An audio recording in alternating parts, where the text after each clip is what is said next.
ലോക്സഭയിൽ ബി.ജെ.പിക്ക് വലിയ തലവേദനയുണ്ടാക്കിയ എം പിയായിരുന്നു തൃണമൂൽ എം പി മഹുവ മൊയ്ത്ര. ലോക്സഭാ തെരഞ്ഞെടുപ്പിലേക്കുള്ള സ്ഥാനാർത്ഥികളുടെ 5-ാം പട്ടികയിൽ മഹുവയെ നേരിടാനുള്ള അസ്ത്രം ബി.ജെ.പി കരുതിയിരുന്നു. രാജമാത അമൃത റോയ്. കഴിഞ്ഞ ആഴ്ച അമൃത റോയ് ബി.ജെ.പിയിൽ ചേർന്നതു മുതൽ സ്ഥാനാർത്ഥിത്വത്തെക്കുറിച്ചുള്ള അഭ്യൂഹങ്ങളും പടർന്നിരുന്നു. പശ്ചിമ ബംഗാളിൽ കൃഷ്ണനഗർ മണ്ഡലത്തിൽ ഇത്തവണ തീപാറും പോരാട്ടം ഉറപ്പായി.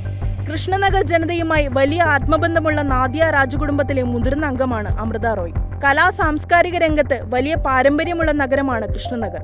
ഇന്ത്യൻ ചരിത്രത്തിന്റെ ഭാഗമാണ് മഹാരാജ കൃഷ്ണചന്ദ്ര റോയ്. 18-ാം നൂറ്റാണ്ടിലെ അദ്ദേഹത്തിന്റെ ഭരണകാലത്ത് സംസ്ഥാനത്തിന്റെ കിഴക്കൻ മേഖലയിൽ വലിയ പുരോഗതിയുണ്ടായി. 55 വർഷം നീണ്ട ഭരണകാലത്ത് സാംസ്കാരിക ഭരണരംഗത്ത് വിപ്ലവകരമായ മാറ്റങ്ങളാണ് നടപ്പിലാക്കിയത്.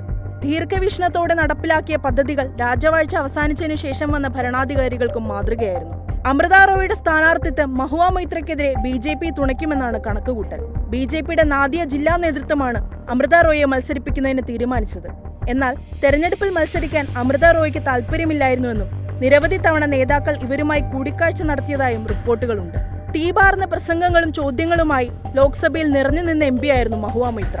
2019 നടന്ന ലോക്സഭാ തെരഞ്ഞെടുപ്പിൽ 6,14,872 വോട്ടുകൾ നേടി ബി.ജെ.പിയുടെ കല്യാൺ ചൗബയെ തോൽപ്പിച്ചാണ് മഹുവ മൊയ്ത്ര സഭയിലെത്തിയത്. ചോപ്ര, പലാഷിപര, കാളിഗഞ്ച് തുടങ്ങിയ നിയമസഭാ മണ്ഡലങ്ങളിൽ നിന്നാണ് മഹുവ മൊയ്ത്രയ്ക്ക് കൂടുതൽ വോട്ടുകൾ ലഭിച്ചത്.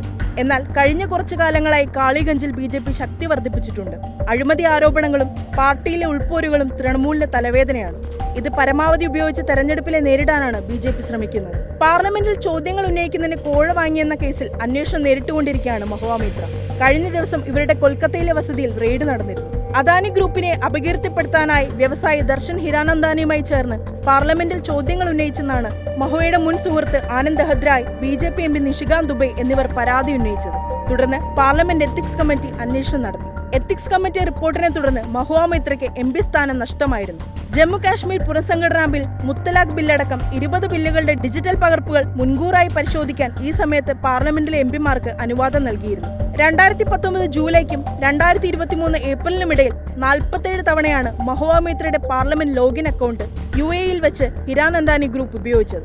പാർലമെന്റിൽ മഹുവ ചോദിച്ച 61 ചോദ്യങ്ങളിൽ 50 എണ്ണവും ഹിരാനന്ദാനി ഗ്രൂപ്പിന് വേണ്ടിയായിരുന്നുവെന്നും എത്തിക്സ് കമ്മിറ്റി കണ്ടെത്തിയിരുന്നു. എന്നാൽ ഈ വിഷയങ്ങളൊന്നും തന്നെ കൃഷ്ണനഗറിൽ ചർച്ചയാവില്ലെന്നാണ് രാഷ്ട്രീയ നിരീക്ഷകർ വ്യക്തമാക്കുന്നത്.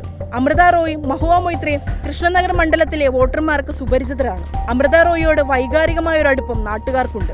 എന്നാൽ മഹുവ മൊയ്ത്രയുടെ തീപാർന്ന പ്രസംഗത്തിനൊപ്പം പിടിച്ചു നിൽക്കാൻ അമൃത റോയിക്ക് ഏറെ കഷ്ടപ്പെടേണ്ടി വരും.